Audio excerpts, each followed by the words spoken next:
So if you haven't watched the channel before, this is my undated Job firewood processor built down in Tasmania, Australia. How I was operating the business before, I had this machine parked out in the bush. I'd move it to each logging camp. I'd bring the logs to the machine. I'd cut and split the wood. It'd go up, land into the truck. I'd take the truck from out the bush and then run it into my yard here, where I did have a wood bunker there filled with split firewood. So from the bunker, I'd use a little loader to fill the little delivery truck, and I'd run it to customers. I knew exactly how much wood I had in the yard at all times, and I also knew that I was pretty limited in how much wood I could bring into the yard at all times. So the wet weather pulled me up more than one time in the last few years, so I decided that I should really either go big or go bust. I knew the old system wasn't working as efficiently as I could be. I was not getting anywhere near as much wood into town, so I decided I'd buy some new equipment and try things a different way, something that I haven't ever seen done around here, and I'm new to it myself, but I'll show you what I've got going on. I did not think I'd ever have one of these parked in the yard, but here we are. We've gone from a little rigid tipper to a truck and little log trailer. And that truck and little log trailer is making things so much easier for me.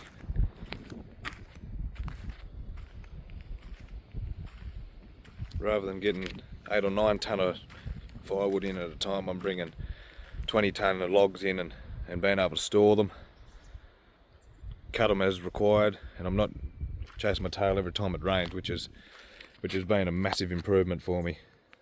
I've only done a few loads so far, but I can tell already that this is going to be so much more efficient.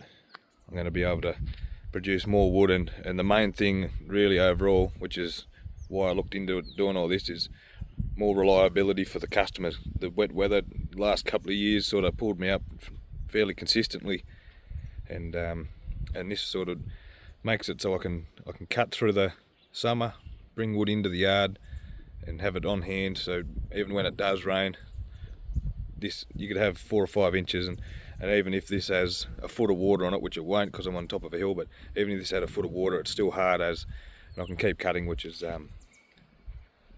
pretty exciting for me.